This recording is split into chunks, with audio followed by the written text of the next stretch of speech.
Graeber essentially argues that debt is this powerful tool of social control. And he writes, quote, "If history shows anything, it is that there's no better way to justify relations founded on violence, to make such relations seem moral, than by reframing them in the language of debt. Above all, because it immediately makes it seem that it's the victim who's doing something wrong." Hello there, my friend. Welcome back to History for Thinkers, a show that brings history to life. In this episode, we're going to be exploring the most interesting ideas in David Graeber's book, Debt, The First 5,000 Years. A couple disclaimers. Number one, this is like the first history of debt that's ever been written. Like, no one's done this before. So there are bound to be blind spots and, really, you walk away from this book with more questions than you do answers. And that kind of brings me to my second disclaimer here. This is a very subjective episode. I'm not going to lie to you and tell you that this is a comprehensive summary or analysis of the entire book, because it's not. It's just too long. This is over 500 pages. There are more examples than I can count, and there's just too much. So I've gone through the book, and this is what I personally find to be the most compelling, the most interesting. So with that all being said, let's actually get into the episode. If you're an expert in your field, you inevitably are aware that the common public, the common perception of whatever it is that you do and how you work on things and then how all those things operate, it's largely wrong, right? The more simplistic you get about things, you just end up oversimplifying all of the nuance out of the equation. And I think that idea is very well encapsulated in this quote that opens up the second chapter. It reads, quote, "For every subtle and complicated question, there is a perfectly simple and straightforward answer, which is wrong." H.L. Mencken. This has to be one of my favorite quotes in the entirety of the book, maybe ever, right? I won't lie, I really like this quote because it really gets to this idea of we try to simplify everything. We try to make it, explain the entire history of economics in one sentence, and that one sentence can never be true or correct. So, yeah, that's the kind of mindset you should be coming into this book with. All right, the first big idea we need to talk about is the idea that the barter economy is a myth. So if you haven't taken an economics class in a little while, this is normally where you'll hear about the barter economy. So, we have money today, which makes transacting easier, right? You can buy and sell things using money. And people speculated on, what came before money, right? We bartered, right? We traded things directly for, other things, right? So I've got a cow, you've got a pair of shoes, and we traded those things directly and, because we didn't have money, right? Now, what you might not know is that Adam Smith is the first person to propose this idea, right? Essentially that there was a barter economy where this powered all transactions all the time. And, he essentially speculated, with a thought experiment, right? He's like, oh, well, this must have been how things happened, right? Of course, it's obvious, it's self-evident. And, for some reason, despite there not being any real evidence for this, this is kind of the way we talk about it today, So the barter economy was first proposed by Adam Smith, and he didn't have any evidence for it. The only thing he really did was provide these far-fetched theoretical examples, which, let's all admit, they're kind of fun, right? Oh, so-and-so wants to trade, a roller coaster for, a new car, right? These are the kinds of things that, it's kind of fun, it's kind of interesting, but it's not true. And it is not how any economy has ever worked, ever. Every single expert that looks into this, from anthropology, from, historians, archaeologists, ethnographers, no one has ever found evidence of this being a thing. So that was I kind of had my mind blown there. And even the people that, perpetuate the myth of the barter economy, the economists, they claim that it would be difficult for a barter economy to exist because there's this double coincidence of wants, right? So basically, I need to want something that you have, and you need to want something that I have. And on top of that, they need to be roughly equal in value. That's the only way that we're going to barter. And that is extremely difficult, extremely unlikely. I mean, just for like one thing to happen, we need to win the lottery. Because like the odds of all those things being true are just slim to none. So it doesn't really work here. And then we've got this wonderful quote from Cambridge anthropologist Caroline Humphrey, and she put it pretty simply, quote, "No example of a barter economy, pure and simple, has ever been described, let alone the emergence from it of money. All available ethnography suggests that there never has been such a thing." So there you have it. It's not really a thing. Anyone that is an expert in their field that looks into this essentially confirms that, yeah, there's no evidence for this. So, despite the barter economy having no data, evidence, or basis in reality, it is still taught as fact in economics and personal finance classes around the world, right? We just keep running with it because we just do, right? Like no one really knows. It's just, it's easier to continue believing than it is to stop. The analogy I like to make is that it's kind of like believing in Bigfoot, right? A lot of people believe in this despite there either being no evidence or obviously fake evidence, right? And actually, if you think about it, there is more evidence for Bigfoot than there is the barter economy, because at least there are doctored photos, right? No one has even bothered to like Photoshop, people bartering at some point in the past, right? Like no one's even bothered to do that. So yeah, the barter economy wasn't a thing. That's kind of a mind-blowing moment.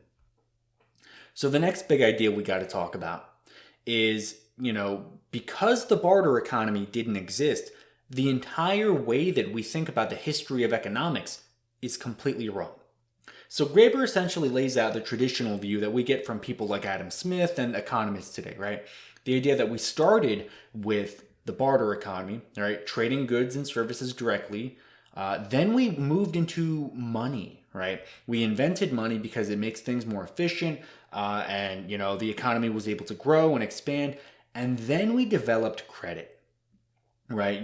Mortgages and loans and debt and all these very powerful financial tools that enable all kinds of crazy things to happen, right? This is the traditional way that we think about the history of economics. Graeber essentially lays out how we not only got it wrong, but we got it backwards. And he shows a lot of different societies how long before there was money, long before there was like any advanced financial instruments, people were in fact using credit. Now, this isn't credit where like everyone writes down exactly how much they owed each other. It was more like social credit, right? Because, you think people lived in these small villages. They knew their neighbors. They had very strong, high trust relationships with them. And whenever people needed something, it was like, oh, hey, here you go. Like they just handed it over. And people didn't think twice about it because they knew that, well, one day the tables are going to be turned and you're going to have something that I need. So there was this informal system of credit. In fact, I forget where the source was, but Graeber actually talked about how there was a study done on medieval England and all the transactions that happened, and 97% of the transactions in medieval England all happened on credit, right? So like it's pretty close to 100%. Everything happened on credit, and that is essentially the default way that we start doing economics, right? Allocating resources. Then we get money. Right. And money becomes this very powerful thing. And we'll talk more about money and, kind of the evolution of money. But we go from there. And then only in rare scenarios does bartering ever happen. Right. And kind of the examples he gives, because there are examples of bartering transactions taking place. Right. Like it has happened. And there is evidence for that. But there are a couple caveats. Right. I would actually argue that they're not bartering. So when Rome collapsed, and medieval Europe went into the Dark Ages, people didn't have these, Roman currency anymore, things that they had been using for a very long time. And the problem with that is, how do you make everyday life happen, right? How do you go to the store and buy some milk if you, don't have any more Roman coins? The people found an interesting workaround. Instead of trying to invent a new form of money, what they did was they still measured the value of goods and services in those Roman coins and then traded them directly. So, I would measure the value of my cow at 50 Roman coins. Maybe a pair of shoes is 25 Roman coins. So I give you my cow, you give me 2 pairs of shoes, and everybody wins. So if you think about it, it's not even really bartering, right? Because one of the 3 functions of money is a unit of account, right? Measuring the value of goods and services. So if you're still using money to measure the value of things and then you trade them directly, is that still bartering? You really have to ask yourself. I would say no, it's not. Even if there's no money around, right? Money never changes hands. Neither party actually has money, but they're still measuring the thing in money. So there you have it. Those kinds of situations are the only time that bartering ever really happens, right? When Rome collapsed, the dissolution of the Soviet Union, people started bartering to make everyday life happen. Like that's pretty much the only time that bartering really happens. And here's where we get to talk about Graeber's 3 forms of economic relations, which, tell you the truth, I think is probably the most important idea in this book, right? Maybe the most important idea from Graeber himself, right? So the 3 forms are baseline communism, hierarchy, and impersonal market exchange. So let's start with baseline communism. People tend to think of this as like, you hear the word communism and you want to scream out, right? Communism doesn't work, right? This isn't political communism. This isn't like establishing, the dictatorship of the proletariat. It has nothing to do with that. It's not so much a question of property ownership as it is morality. So Graeber explains that baseline communism is the understanding that if the need is considered great enough or the cost reasonable enough, the principle of from each according to their abilities to each according to their needs will apply.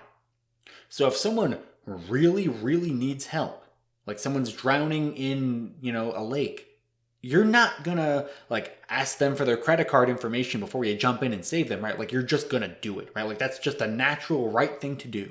Or, right, or if the cost is considered reasonable enough, right? You and your buddy go outside, you're both smokers, and your buddy doesn't have a cigarette, right? He's out of smokes, right? You're going to let him bum a cig, right? You're just going to hand over a cigarette and you're not going to charge him like 50 cents or whatever it is for a single cigarette, right? That is baseline communism in a nutshell. We'll talk about all these in more detail in a minute here. Then there's hierarchy. And I like to define hierarchy as the subjugation of a person's will to another. Now, there are a lot of different political groups, right? Particularly like from the left, right? You're the anarchists, the communists, people who are very opposed to hierarchy. They want to abolish it. Even in the farthest left countries that have ever existed, right? The Soviet Union, Communist China, Yugoslavia. Even these places still had some degree of hierarchy within their societies because hierarchy actually kind of works in some cases, right? The example I like to give is the military. Do you want a military where everybody is equal? Because I sure as heck don't. We've got to the last one, right? Impersonal market exchange. I will clarify here. Graeber only calls it exchange. I like to add impersonal market exchange simply because it's easier to make the distinction, right? Because the word exchange is actually a pretty common one in the English language. So impersonal market exchange makes it a little bit more clear, at least the way I think about it. And this is essentially the immediate exchange of value with a stranger where you're motivated primarily by personal greed. Right now, this could be like you're a business owner and you wanna sell something, right? Like you don't care who buys it, right? You got the money for it, you can have it, right? That's essentially impersonal market exchange. Or you even as a consumer, right? Like you don't care who is selling the a really nice hot mocha cup of coffee, right? You don't care who's selling it, so long as it's good, you'll pay the money for it and you'll drink it, right? That's kind of how it goes. So now we can break down these in a little bit more detail because I think they are worth exploring. One thing you may have noticed pretty quickly is that these do map pretty directly to politics.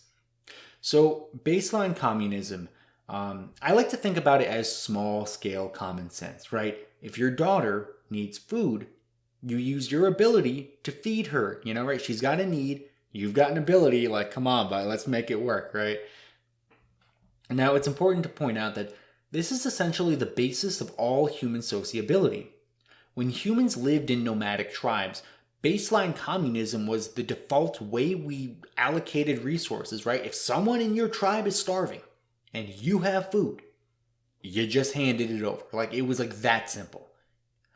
People like to try to complicate things a little bit more, but this, essentially that's about as true as you can get, right? Baseline communism is essentially the basis of all human sociability. And if you don't believe me, look at our closest evolutionary relative, the chimp, right?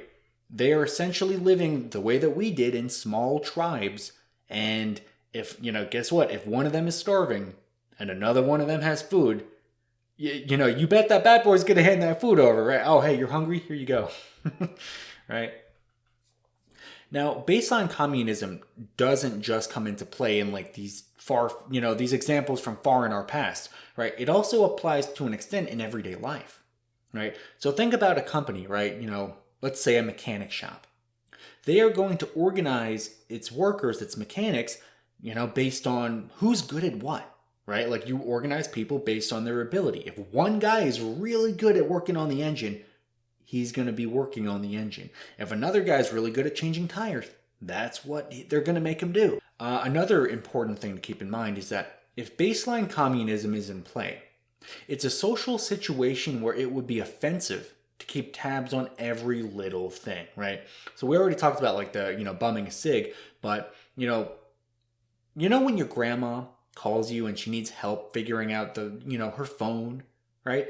Do you charge her like, oh, listen, you can go call tech support or you can pay me, but so you're going to have to pay someone, right? This is how, like, you don't do that, right? It's like your grandma calls, she needs help, you go over and help her, right? Like, this particularly applies with, friends, family, neighbors, your local community. The more of a high trust relationship you have with someone, the more likely baseline communism will be playing a role in that relationship. So it kind of follows the idea of mutual expectations and responsibility, right? The understanding that the other person would do the same thing for you in a similar situation, not that they necessarily will, right? Your grandma kind of acknowledges that she'll probably never be able to help you figure out technology, but if she could, she probably, right, she would, right? Like that's the understanding, right? Same way with like parents, right? Parents, spend all this money and energy and effort to raise kids with the understanding that like their kids would also raise them if the role were reversed, right? So as trust in a relationship increases, the more it veers toward baseline communism. Now I've got a very funny / horrible example I got to talk about. So a couple years ago, my wife bought a car. And a dog started chewing the wire from under the car. The check engine light would come on and we would have to get it fixed. So the first couple times this happened, we just went back to the dealership, right? Because we just, the car was under warranty and we just wanted to make sure that it was done right. The dealership charged $400 every single time. That was so much money, and I was still in college. I was poor. My wife was poor. Like, we were just completely screwed for a little while there. Finally, it happened a third time. We go to the dealership, we get it fixed, and then the dog chews it again, right? After 3 times of this happening, we say, all right, they're going to keep milking us for money until we stop, so we're going to have to go somewhere else. So what we did was we brought the car to, a mechanic that we knew, right? Someone that we had a high trust relationship with. And we go to the guy and say, listen, we need to find a way to fix this wire and, stop the dog from chewing it again. Because we can't keep doing this, right? I'm out $1,200 now. That's a lot of money. The guy fixes it. Turns out the wire that the dealership was charging all that money to fix, the wire cost $5. $5. And this mechanic friend of ours said, listen, you don't even have to pay me for the time that I'm working on it. You give me $5 to buy the wire and I'll fix it, and like that'll be that. And the guy put barbed wire around it so the dog couldn't chew it again. So why is there this disparity here, right? Why is a car dealership charging an arm and a leg to, essentially screw us over for something that costs basically nothing to fix? Whereas this small neighborhood, friend that we know that's a mechanic doesn't even charge for the time that he worked on it, right? The difference is trust. We didn't have a high trust relationship with the dealership, right? Like you can't have a relationship with a business, right? Like it's impossible. And then there is, this guy that we know that happens to work on cars, right? We've got a high trust relationship with him, right? That's baseline communism because and there's that understanding again that if we were in a position to help him, we would do it. And as that relationship continues to, like we do something for him, he does something for us, like that relationship, that bond gets stronger, right? Another important thing that Graeber pointed out is that sharing is essentially baseline communism. And it entirely powered something called the gift economy, which is, we won't even get into the gift economy. But, the important thing is that sharing, if you think about it, is also baseline communism. I think Graeber's got this good quote here, and he says, quote, "Sharing is not simply about morality, but also about pleasure. Solitary pleasures will always exist, but for most human beings, the most pleasurable activities almost always involve sharing something. Music, food, liquor, drugs, gossip, drama, beds. There is a certain communism of the senses at the root of most things we consider fun." And if you think about it, it makes sense, doesn't it? Right? From each according to their ability, to each according to their need. Baseline communism. All right, now we can talk about hierarchy. So it essentially operates on the opposite of reciprocity, right? It's basically like competition. If you, basically the only way to win in this situation is for someone else to lose. So Graeber's got a good quote here. He writes, quote, "Whenever the lines of superiority and inferiority are clearly drawn and accepted by all parties as the framework of a relationship, and relations are sufficiently ongoing that we are no longer simply dealing with arbitrary force, then relations will be seen as being regulated by a web of habit or custom." One of the ways that it is kind of deviously framed is that it's framed as like being something reciprocal, right? So in the Middle Ages, it was, the peasants provide food and the lords provide protection. Now, you might realize that feudalism was not the best way of life. It wasn't the greatest way to organize your society, but it worked for quite a long time. And it really was this rigid, hierarchical social structure that, listen, you're a peasant, you're going to work my land for, forever, so will your kids and your kids' kids, and I'm just going to like ride around on a horse and play knight. Like that's kind of the way it worked. Whenever something is organized with hierarchy in mind, it tends toward rigid, solidified social structures and their continuation. If you think about like the way that the military operates, right? I mean, this is the perfect example of a very rigid, solidified social structure. You know who's in charge, you know who's not in charge, and anyone that's somewhere in between on, the pyramid, right? And not only that, they want to, essentially continue, right? Because the people that are in charge, they're in charge. They're winning under the current system, so they want to keep things the way they are. Now, if you think about some other examples, there are caste systems, right? Chattel slavery. You're a slave because, you're inherently inferior, right? That's kind of the way these things break down. Medieval Europe was probably the best example of a hierarchical society, right? I'm born to be the king by God's will, and you are born to serve me. There was a medieval historian, Mark Bloch, who noted how once gifts had been given to superiors, it was likely to be treated as precedent and become habitual. So there's a lot of this different gift giving that went on in medieval society, right? Essentially peasants and peons, you bring gifts to the Lord and to the king and yada, yada, yada. And it just it becomes a habitual ongoing thing, right? You are the peasants, I am the king, and you're like my children or whatever, right? Whatever weird way they framed things back then. This is also how humans specialized in certain jobs. Entire clans or families would be known as the king's hair cutters, and thus they stuck amongst themselves. That's actually one of the more interesting aspects of medieval Europe, is that people were very much organized by their job. One of the more shocking examples, the people that were like the executioners, they were like their own thing, right? People weren't allowed to touch them or like even really like look at them very much. Like they were just kind of this weird, strange outcast that like they stuck amongst themselves, and like they were this weird, I don't even know if you could call it a counterculture, but like a subculture that played a very necessary evil role in society, right? Doing the will of the state. And now we can talk about impersonal market exchange.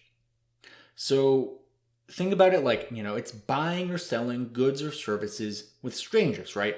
Now, the important distinction is that it's a really good tool for coordinating with people you would otherwise have nothing to do with, right?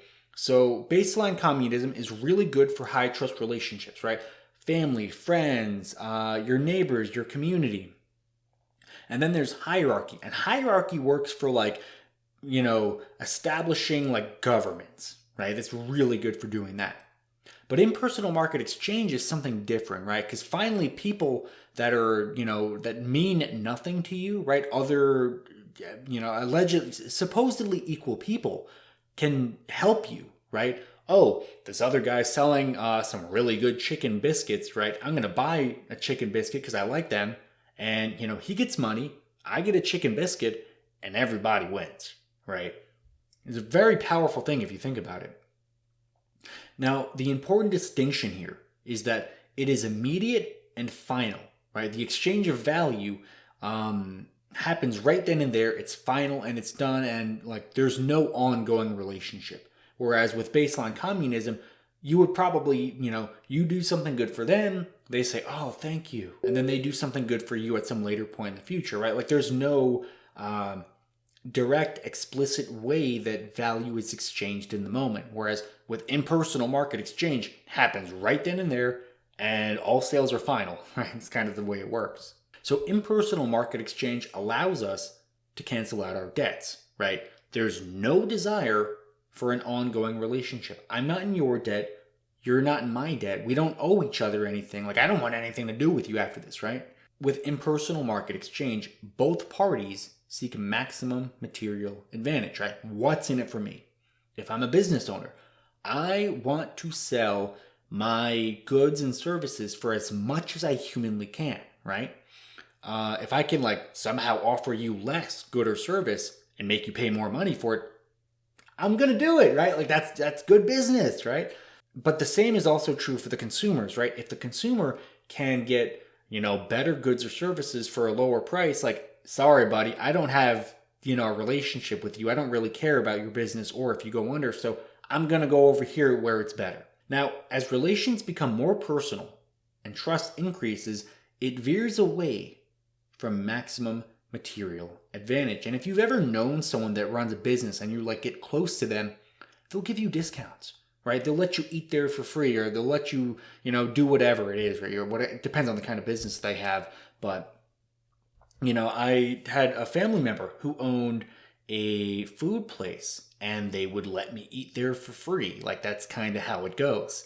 If you have that good, high trust relationship with someone that's a business owner, and like they'll look the other way for you, and they're not necessarily looking to like profit from you, right? They want an ongoing high trust relationship.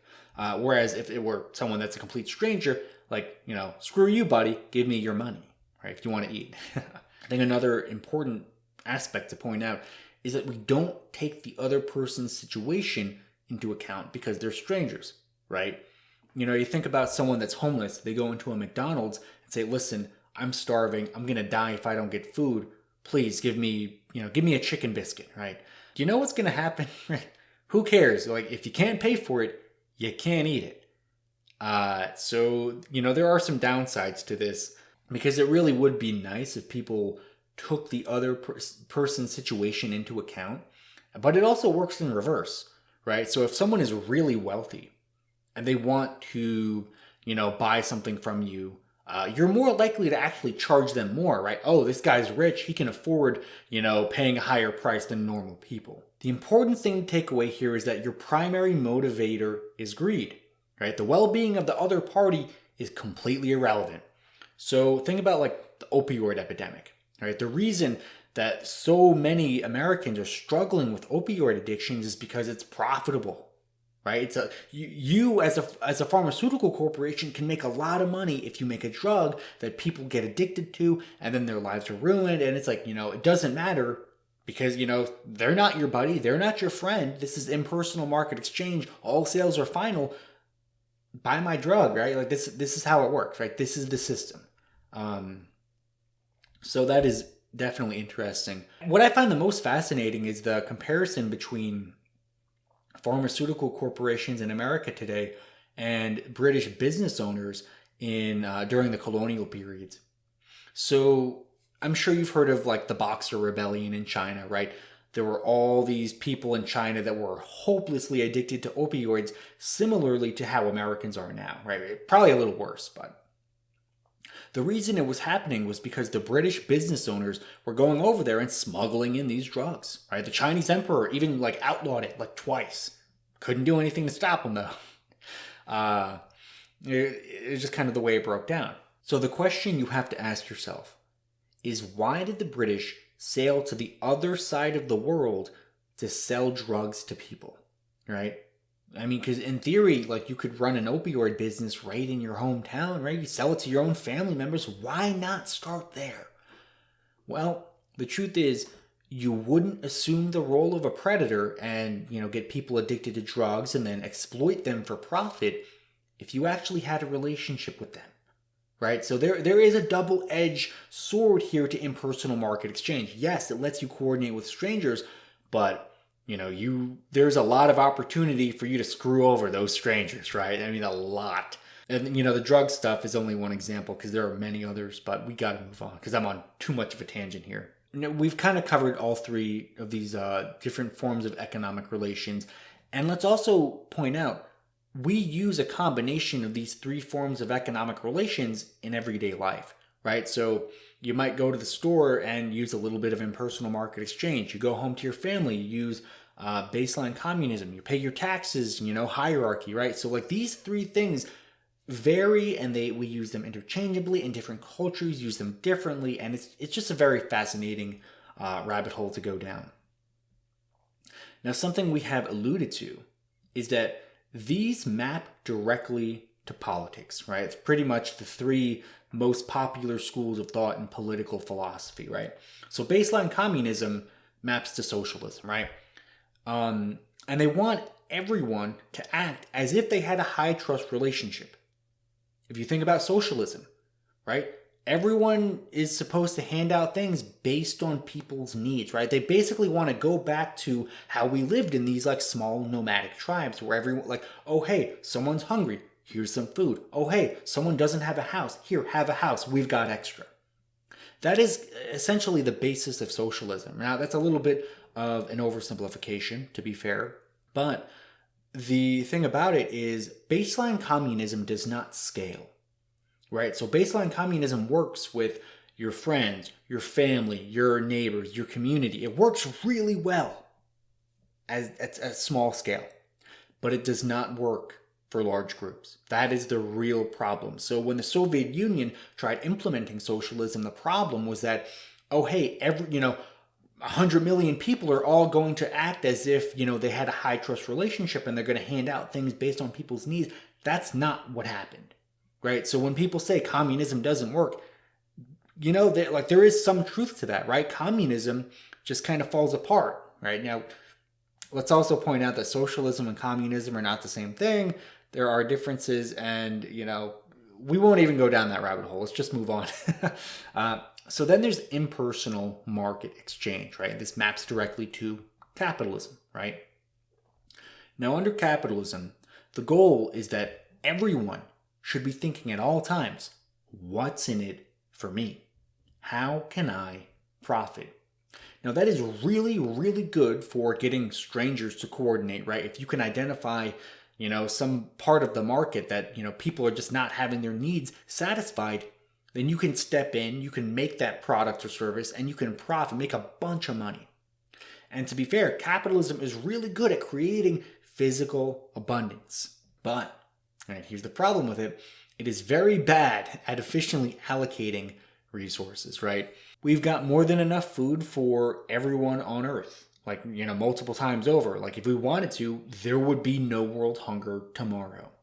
But because it's not profitable to feed hungry people with no money, it doesn't happen, right? Another example, we've got, I think it's like 500,000 people in the United States that are homeless, right? 500,000 plus people are sleeping on the streets tonight. We have more homes, like more empty homes than we have homeless people. Like, that is a fact, right? The last time I checked the numbers, it was like 6-1, but that number is probably a lot more now. That's not necessarily the best use of our resources, right? So when everyone is only thinking, what's in it for me, that's not necessarily the best way to run your society either. And then we've got hierarchy, right, which maps directly to fascism, right? It's not a coincidence that every fascist country becomes a military dictatorship because they want to bring that hierarchy and force it on everyone and everything. Now, hierarchy is good at a couple things, right? Again, makes the military work. But the problem is that it's not good at adaptation. Right? It is kind of miserable to live under, right? If you've ever been in the military or been involved with, some kind of military organization, there is no room for like individualism, right? For you to have like your own thoughts and beliefs and like, basically someone tells you what to do and you do it, right? You're basically reduced to less than a human. And I'm not saying that people in the military are less than human, right? But under fascism, maybe. Fascists might be less than human. That's just a joke. But yeah, so they're really good at predictability. They're really bad at adaptation and allowing for individual growth. And the problem is always, whenever you have these rigid hierarchy is that the top of the food chain essentially tends towards stupidity because they get full of themselves. They think they can do no wrong, right? Happens all the time, right? Happens in corporate politics, right? People get to that top of the food chain. They think they're the smartest person in the world. And they're the dumbest. And then the people at the bottom, they just drag their feet, right? You see this a lot at minimum wage jobs, right? Oh, you can't pay me anymore. You're going to treat me like I'm an idiot. So I'm just going to give you the bare minimum effort, right? So that's kind of the problem with hierarchy. So having these three forms of economic relations mapped directly to politics, I think does such a good job of explaining so much about, the origins and the philosophy behind politics, right? Because it makes you realize, for one, that not any one of these is the answer, right? Socialism is good for small scale exchange, but it's not good for like everyone, right? Like we can't all live under like a collective socialist society.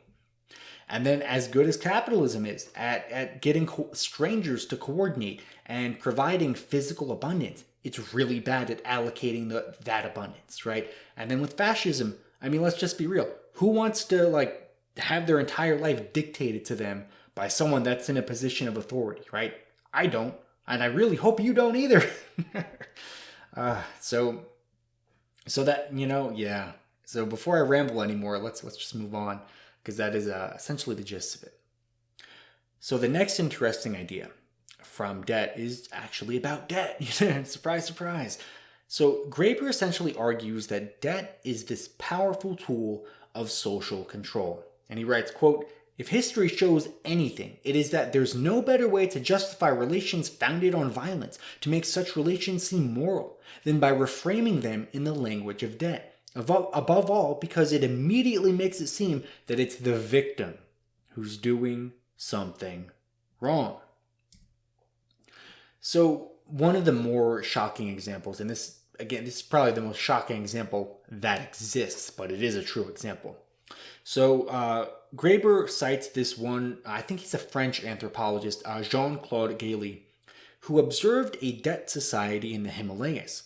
Basically, there was a class of debtors that were once vanquished by the current landlords who lived entirely in debt. So, like 100 years ago, Group A conquers Group B, and now Group B is forever in debt to Group A. And they have to trade non-stop labor for food. Now, here's where things get even more shocking. So, when a poor man borrowed money for his daughter's marriage, the security was the bride herself. She would be expected to report to the lender's household after her wedding night and spend a few months as a concubine. Then, she worked as a prostitute until the debt was paid off. There was no moral outrage because it was accepted as the way things were always done. So if you wanted to get married in this this debt society in the Himalayas, you basically had to let your wife had to essentially work as a prostitute to pay for the wedding. I mean, what? I hope that's as shocking to you as it is to me, because it just strikes me as extraordinarily violent and what a horrible system these people invented. But they wouldn't have been able to get away with it if it wasn't framed in the language of debt.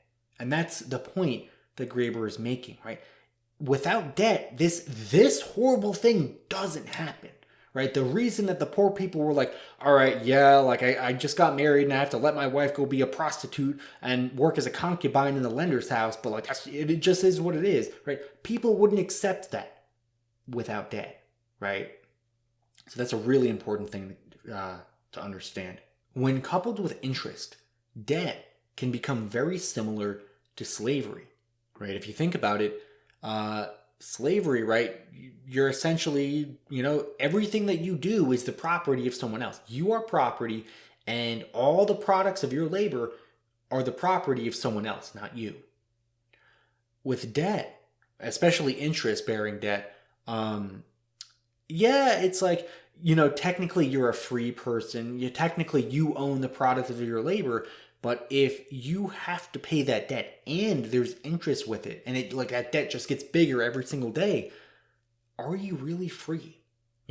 On some level, you have to ask yourself, if you are in debt, especially if it's for something like living or, medical treatment, getting married, right? If you have to go into debt for these things and you take on a lot of interest-bearing loans for those things, are you really free?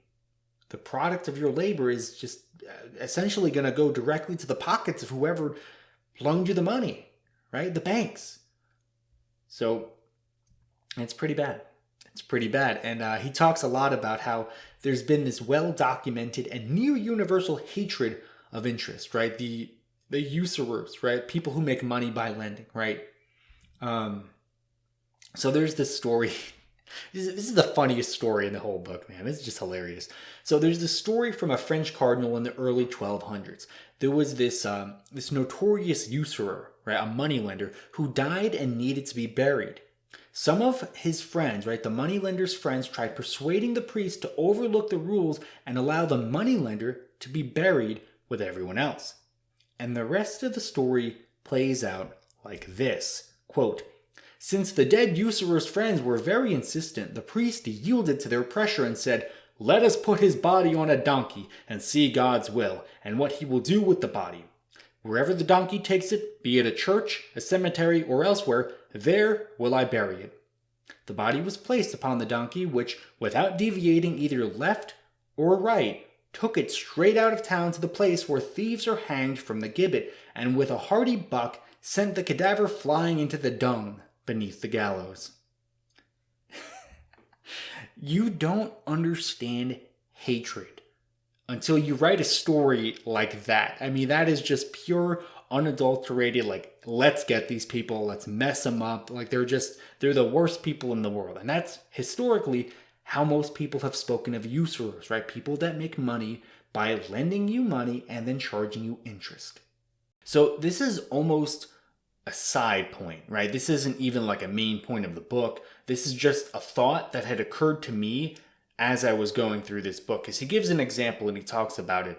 But, essentially the idea is that private property is a very strange social construct, and it is, in fact, a social construct. Now, I know not everyone knows what a social construct is, so let's start there. So a social construct is something that does not exist in reality, but it exists in our minds, right? We agree that it exists and, therefore it kind of does, right? I know there's like the meme that, gender is a social construct, which, let's not even go there. But the real examples are things like language, right? Language is a social construct. It doesn't actually exist. It only exists because we all agree that these words have meaning. On their own, they really don't.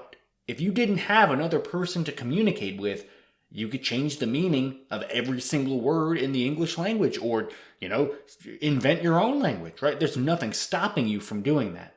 So, there's language, and, that's far from the only example.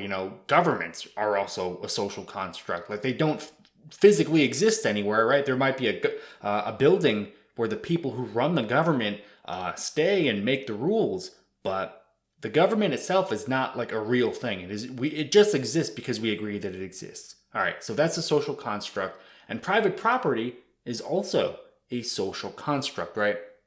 So the way that we tend to think about private property is that it is a relationship between you and a thing, right? You and an object, right? So the computer that I'm using to make this video, it is my private property, right? It is my thing. And it is there's this relationship between me and the computer, right? It's mine. But that's actually not fairly accurate. Really, private property is an understanding with everyone else, right? It's not that, I tell the computer that, hey, this is how the relationship's going to be. You're my property. And like the computer's like, all right, buddy. Like that's not how it works. It's really an understanding with everyone else that, oh, hey, this computer is in my house. It's my property. I paid for it. And, nobody else should be able to touch it unless they ask my permission for it, right? And that is kind of a more accurate depiction of how private property functionally operates, right? So one of the things he talked about is imagine being on a remote island all by yourself, right? You could say the whole island is your property, but that wouldn't really mean anything, right? It's like so what? Like there's no one else that could claim that it's their property. They're so really if you think about it, private property is a monopoly on the use of that property, right? I have a monopoly on my computer. You have a monopoly on, the shirt on your back, right? So, yeah, I don't know that, like, this might not seem interesting. I apologize if this is, like, a boring side point for some of you. I thought this was, like, really interesting because I just hadn't thought of it this way before. Ancient society and debt. Oh, this was my favorite section in this whole book. All right. So one of the things that he talks a lot about is how there are all these times where there is debt forgiveness in ancient society. And we tend to think of debt forgiveness as like a progressive modern thing, right? Only a modern day libtard would want debt forgiveness. Actually, that's not necessarily true. Debt forgiveness has been a huge thing in like dozens of societies all throughout antiquity, right? So one of the examples he gives is King Etmina of Lagash. He basically forgave debt after winning a war against the king of Umma, right? So he wins this war, he has this territorial expansion, and all the people that are under his control, he's like, hey, listen, all the debt, yeah, let's break these tablets. Everyone is debt free, right? All debt is gone. It's done, and that's how it goes. Now, what's interesting is that this is the first time in recorded history that the word freedom appears in a political context, right? Because King Etmina was freeing the people from debt bondage, right? And it kind of gets back to that point I had mentioned earlier of how debt kind of becomes slavery. And, you think about that Himalayan debt society, yeah, there is some element of slavery, right? You're not necessarily free. So that's very interesting. Very interesting. And according to the ancient Sumerian, Babylonian, and Assyrian records, there was always a theme of the restoration of justice and equity, right? The underlying assumption being that if we just let people accrue debt and, some people, the money lenders or whatever, continue making money by and profiting from someone else's debt, Like, this will just continue indefinitely. Some people will be so far in debt they'll never be out of it. Like, they'll die in debt. And, in a lot of cases, that debt carries on to your children. So if we don't step in to stop this, the natural order of things is just like, things get worse and worse, right? The rich get richer, the poor get poorer. And, not only are you poor if, like, you're basically rich if you have, like, a $0 net worth. Because in a lot of cases, people will just have, like, a crazy negative net worth, right? I mean, debt is a negative net worth. In a lot of these ancient societies, the government would step in, said, hey, listen, we got, like, half of everyone is in, like, debt they'll never get out of. There's another quarter of people that are, like, that will have to work their ass off for the next 10 or 15 years to get out of debt. This isn't right. So everyone's just out of debt. Which is just, like, extraordinarily fascinating, right? It's just crazy to think. Because we hear about these old examples from, hundreds or actually I think thousands of years ago in this case. And it's like, wow, that, like, they really could just do that. It's like, all right, like, no more debt. Like, that's kind of dope. Kind of dope. This is actually what Hammurabi did, right? Hammurabi's code. Yeah, that guy. He abolished debt in Babylon in 1761 BC so that the strong might not oppress the weak. So there is this acknowledgement that if we just let things continue the way they're naturally going and the way that they've been going, it's gonna get bad. It's gonna get bad. And it was actually a very smart move on Hammurabi's part, on King Etna's part, because whenever these people forgave debt, they quelled a lot of anger. Because when people are in debt and they know that they're never going to get out of it, like, that doesn't make for a very good populace to rule over. You could understand why some people would be like, yeah, maybe we should burn the system down, kill everyone in charge, and, like, start from scratch. That's kind of a thing. That's an interesting segue into the next point. Because revolutions have been a thing for a very long time, right? So there have been essentially revolutionaries since the dawn of settled civilization, right? Roughly 13,000 years ago. You think about revolutionaries and, for me, 21st century American, the first thing I think of is a communist revolutionary, right? And revolution was a thing that only, like, very radical far left people did in the 1900s, and it was this horrible, terrible thing, and everything they did was bad, and and, like, that just kind of ended there. And now, if you're a revolutionary, you're just an idiot, right? That's actually very much an oversimplification, and not a good one either, right? A very false oversimplification, because revolution is something that's always been part of human society. I was kind of taken aback by that. But there are examples of these ancient revolutionary movements. So, classical scholar Moses Finley liked to say about the ancient revolutionary movements, the goal was always to, quote, cancel the debts and redistribute the land. And when I read this line right here, and this is not David Graeber's line, this is Moses Finley, who's, like, very, very, he's a little bit more, he's less controversial, let's say it like that. But this line right here is essentially proves that, oh yeah, revolutionary movements have been a thing for a very long time. And they've always had the exact same goal, right? We want to cancel the debt because we're never going to get out of it. And we want to redistribute the land because the way it is right now is like one guy owns half of all the land. The next 10 guys own the rest of it. And then everyone else is landless, right? That's not the answer. So these ancient revolutionary movements popped up, and in a lot of cases, like, they did some pretty violent stuff, right? Like a revolutionary does. And for this last point here, I think this is really worth hitting home on. So we already talked about how debt is a powerful tool for social control.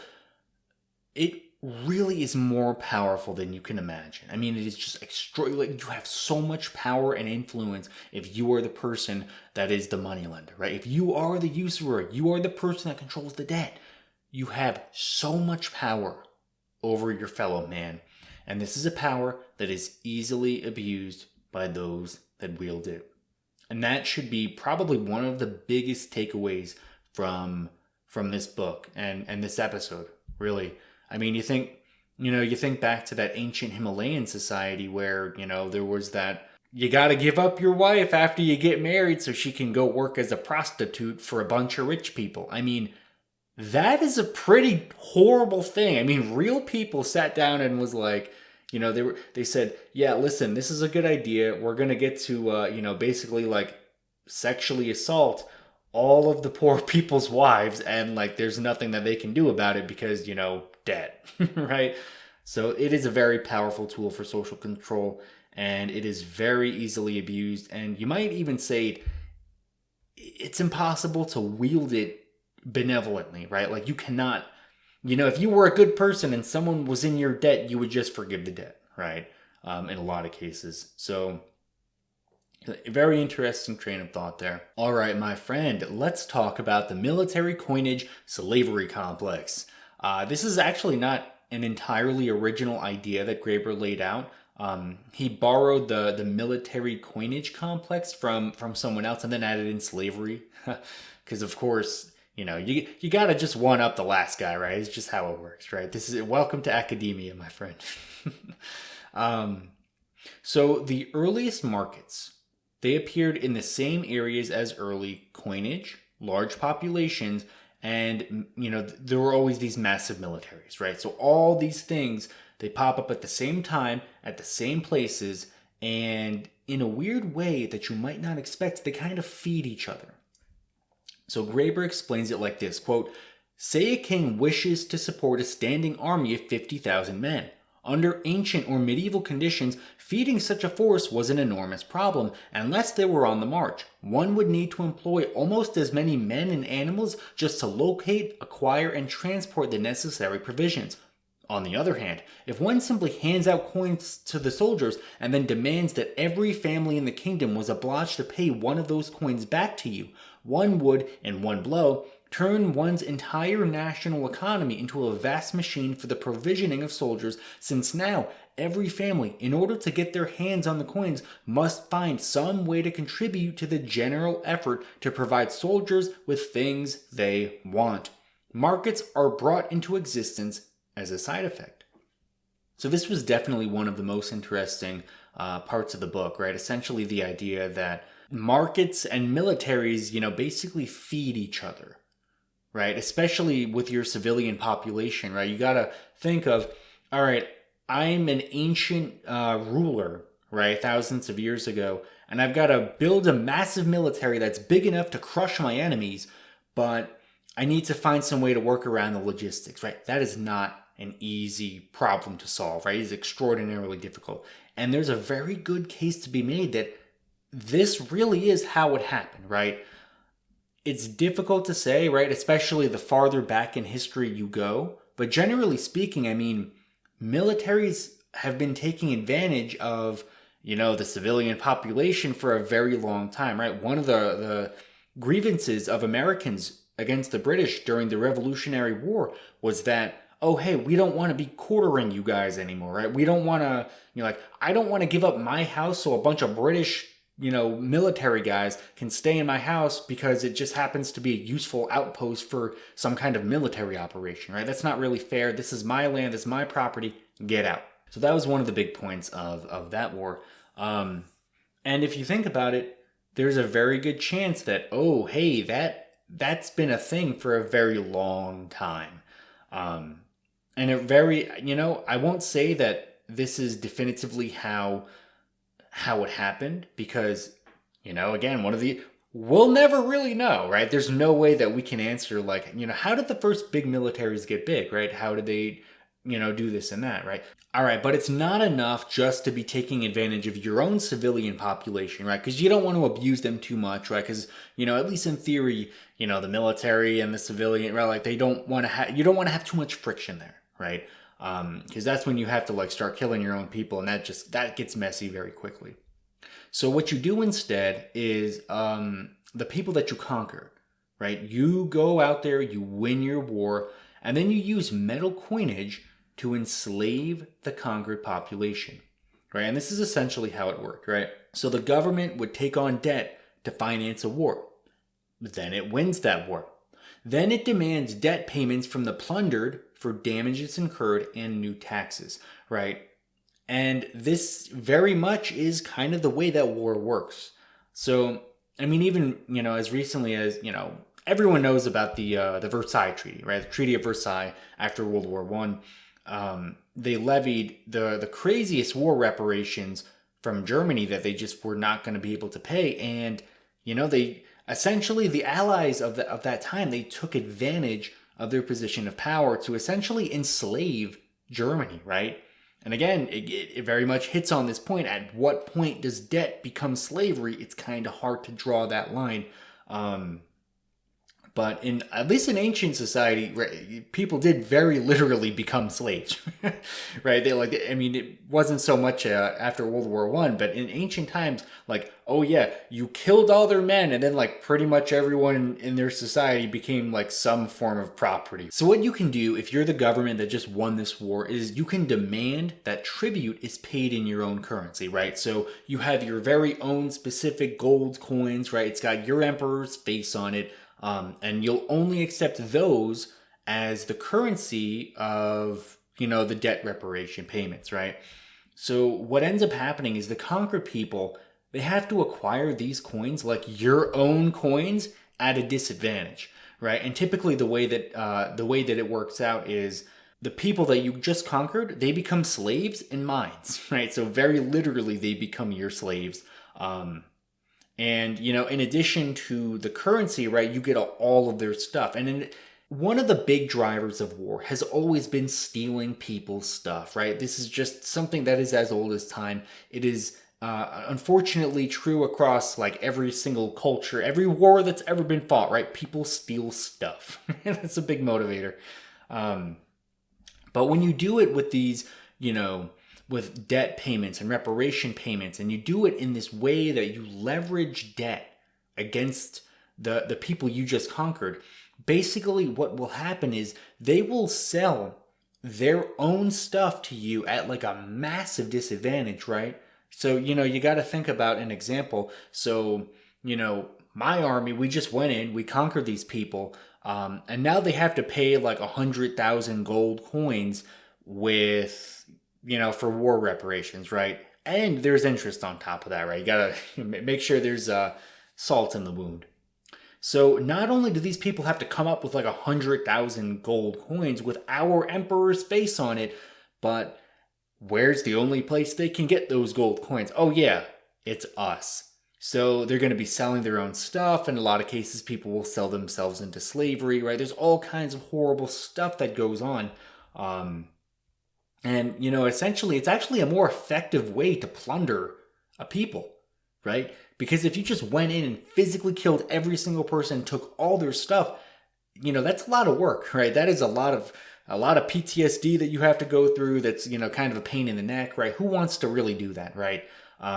So if you do it this way, it works out much easier. And not only that, it's not just a one-time thing, right? You leverage war reparations against people. There's interest on top of it, and they got to pay you in your own currency. What ends up happening is that you get free money for life, right? Think about that. It's like you get your own universal basic income, right? By essentially turning another civilization into your debt peons.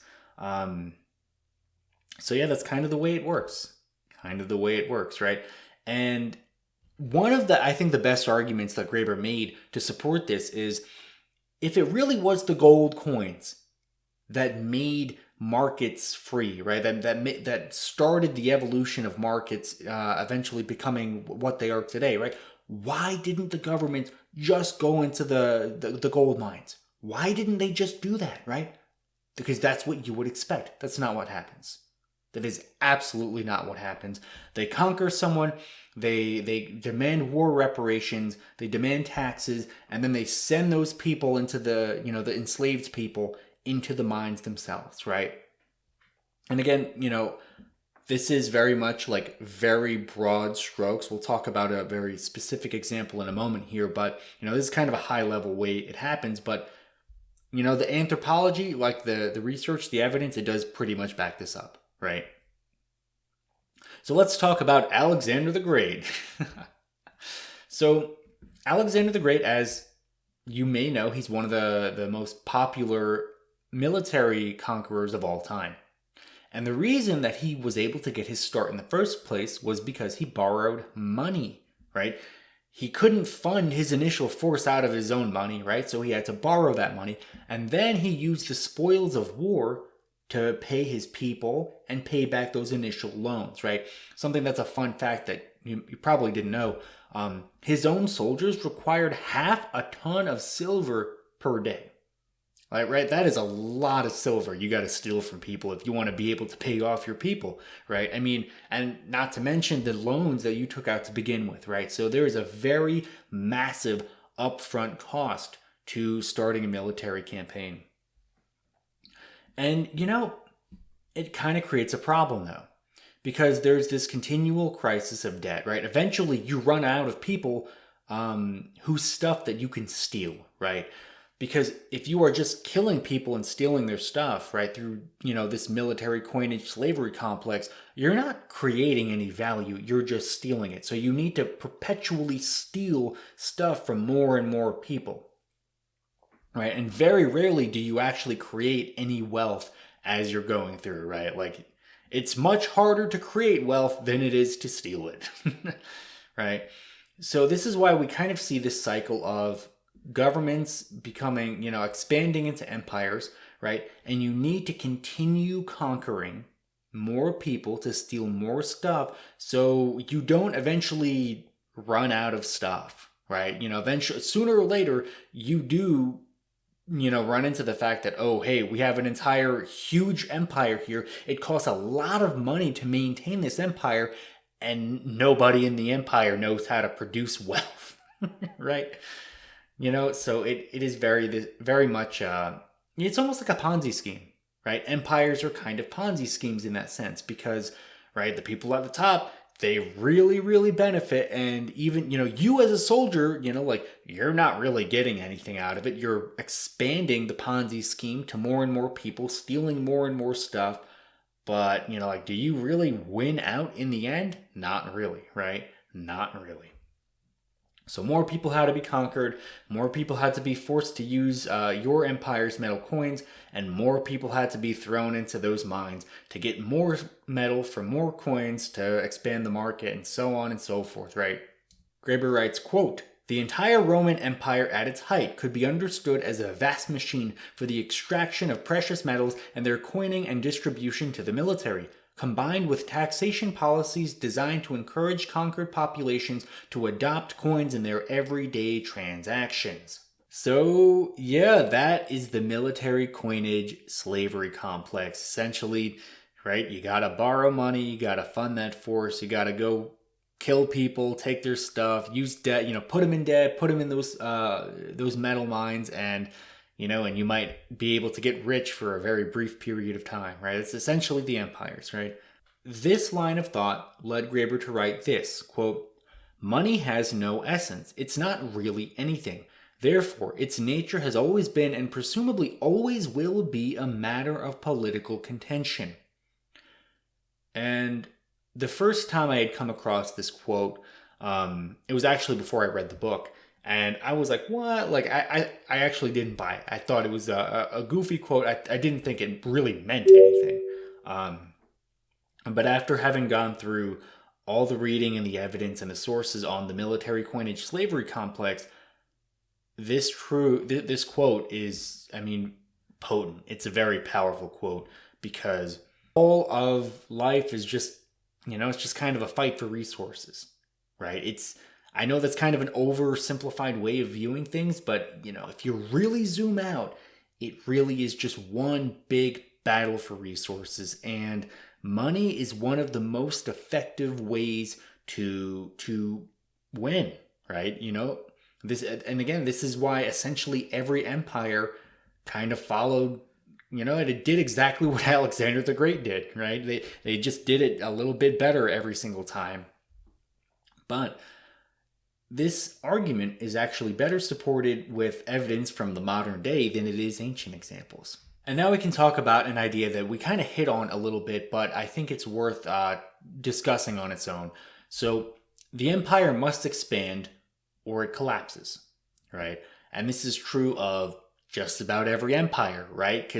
Just because you're really good at killing people and conquering territory and stealing stuff does not mean like you're good at creating value, right? Like those are two unrelated things. Again, empires are just, civilizational Ponzi schemes. So from King Philip II, who financed the plundering of the New World, to Nixon turning the US dollar into a free floating currency, money has always been and always will be a tool for financing war, right? Again, very similar to, you know, the way Alexander the Great did, the way the Roman Empire did, right? Pretty much the way that every single empire has maintained its power and, accrued more resources, right? It's kind of like, it's just the way it goes. It is just the way it goes. And it's funny too because getting rid of the gold standard is one of the most controversial things in American history, right? And at the end of the day, the real reason we got rid of it was because we couldn't fund the Vietnam War anymore, right? We just just taking too many resources. The upfront payment was just too much, and it actually ended up working out for the U.S. because yeah, did we become a free floating currency? Yes. But the entire world is essentially relying on the US dollar, right? We might be a free floating currency, but it's a free floating currency that is like essentially the backbone of the global economy. So, is it going to be bad for us? Yeah, kind of, and it like will cause inflation and all kinds of other horrible things, but it's going to hurt the rest of the world way more than it's going to hurt us. So that's what we did, right? That's what we did. So in a sense, all economic activity that uses a currency indirectly funds the military that enforces the use of that currency, right? And it's not a coincidence that America has liberated so many different countries for, that just so happen to be trying to come away from the petrodollar, right? That's one of the secret sources of our wealth, right? Everybody has to trade in US dollars for oil. And when they stop doing that, they get liberated, right? It's, the same thing with, I think it was Muammar Gaddafi in Libya. There was a whole bunch of examples in Latin America where they tried to make their own currency. They all got liberated.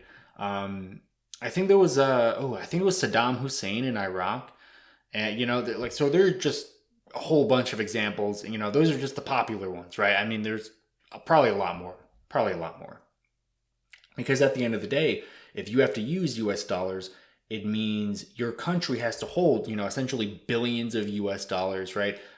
They all know that it's a free floating currency too, so they know that when inflation hits, they're going to get the brunt of it. They're going to get screwed over. So essentially, like, if you think about it, like, the US military, or not the US government creates a free floating currency. Everyone has to use it. They print the money and they use it for, like, the stupid stuff that they use it for. The secondary inflation hits us, the Americans, which sucks and everyone complains about, right? It's the big thing that everyone's talking about, inflation. But we actually don't get the brunt of it. The people that get the brunt of it are, developing countries that have to hold billions of US dollars in their reserves so they can do international trade, right? Those are the people that are like the most screwed over by it. Especially because like they can't really come away from the US dollar, right? Again, or they'll get liberated.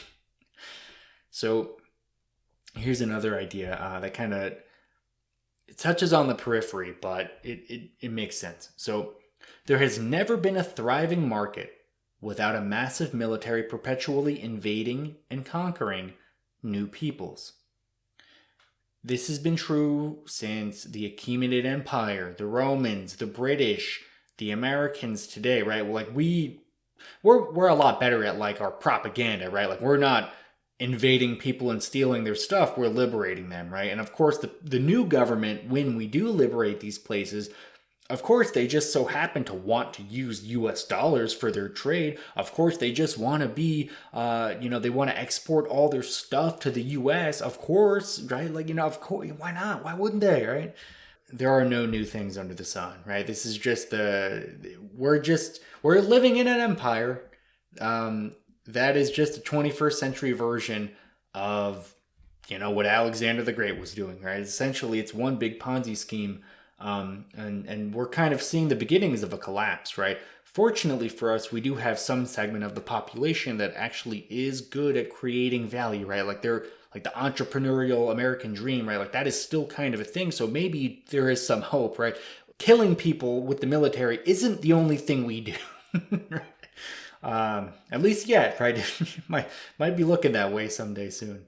This is just the same business model, right? This is the same civilizational Ponzi scheme empire that has to expand, expand, expand, and when it stops expanding, it collapses. So, yeah, so that's kind of the way it's going, right? And one interesting side note I do want to mention is how the British military, right? I know we like to attack the British for being, colonizers or whatever, right? Thieves. But they actually were, at the time, they were very, humanitarian about it, right? So the way they framed it was that they were never going in with the military first and saying, oh, hey, this land now belongs to us. Like it never happened that way, right? It's a very popular misconception. What happened instead was British business owners would set up shop in a new country, right? They would go to India and they would say, oh, listen, we're going to set up shop here. And at first, the locals were like, all right, well, I'll try anything once. So they tried it once and then, some time went by and eventually the locals would realize that they're getting a bad deal, right?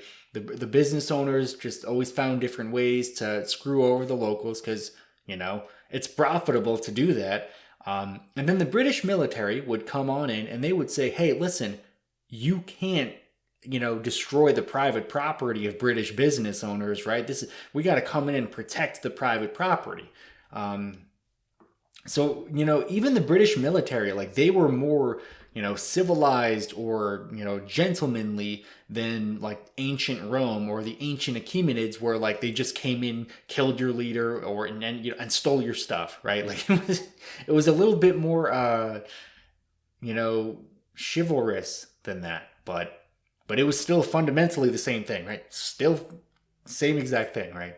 Same thing with Americans today.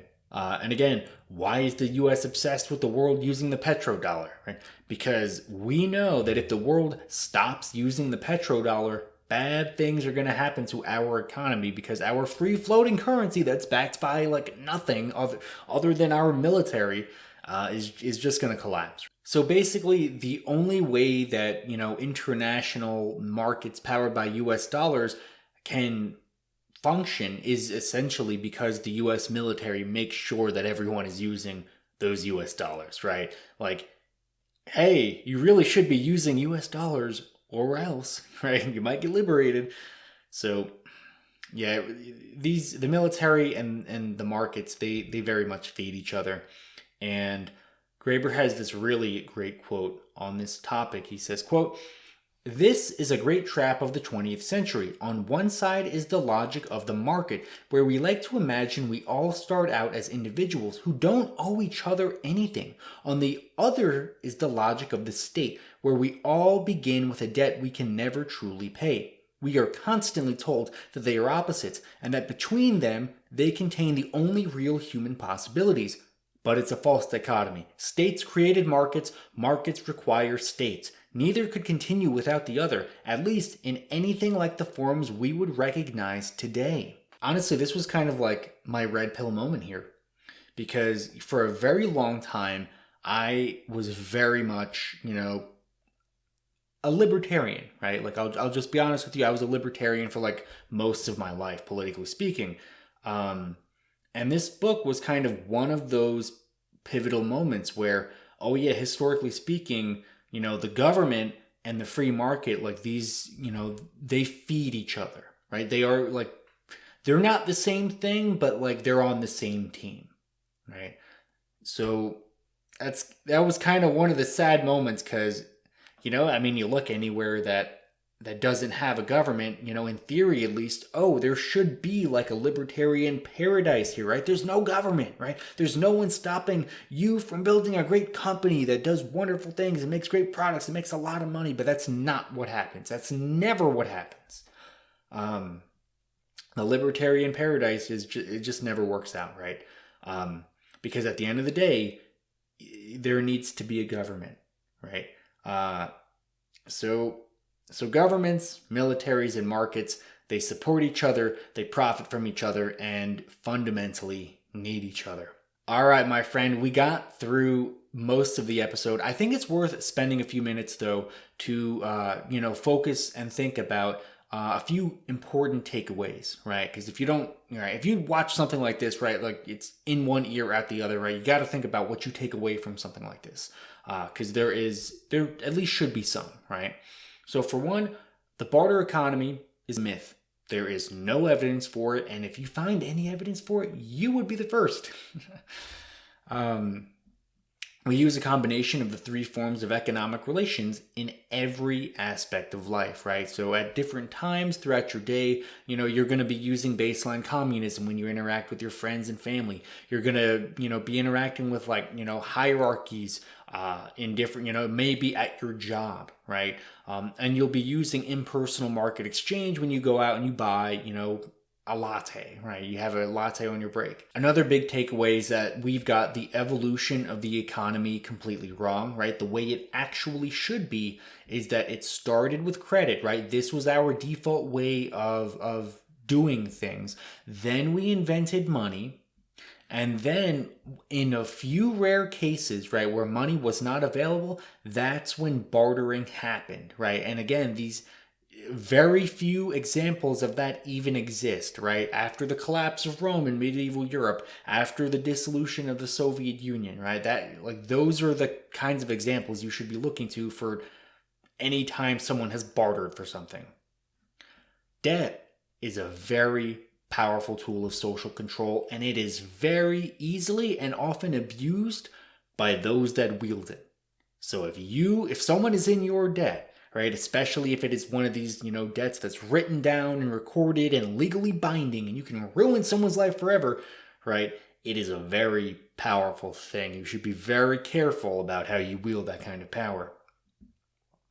Ancient societies forgave debt all the time to prevent revolution. And when there was revolution in ancient society, it was always to cancel the debt and redistribute the land. Those are the two things, right? That if enough poor people exist in your society, they're eventually going to get together and they're going to cancel the debt and they're going to redistribute the land. That's what poor people are going to do if you make them miserable enough, right? Then there's the imperial expansion that continues through violence and theft, and you use your own currency, right? You conquer someone, invade them, topple their government, and then you force them to use your currency, and you can profit from that exchange, right? And it doesn't look like an occupation. It doesn't look like colonization. It doesn't look like theft, but it is. And then, right, once an empire stops expanding, it collapses. So those were, personally my takeaways, right? So I strongly encourage you guys to leave comments, right? You probably disagree with me on some of this, right? You might take up issue with some of the ideas itself. I am a very big proponent of free speech and debate. So get in the comment section, leave a comment, right? Poke holes in something that you're not sure about. Make sure to question things, right? I am I'm very active in the comment section. Not normally with the trolls, but if you have like a legitimate question, like, oh, hey, I don't quite understand this, I will reply to you, or at least I will try to. And I'm sorry if I don't. But that is going to be it for the episode. I really hope you guys enjoyed this. This has been Michael from History for Thinkers, and I will see you in the next one. Peace out.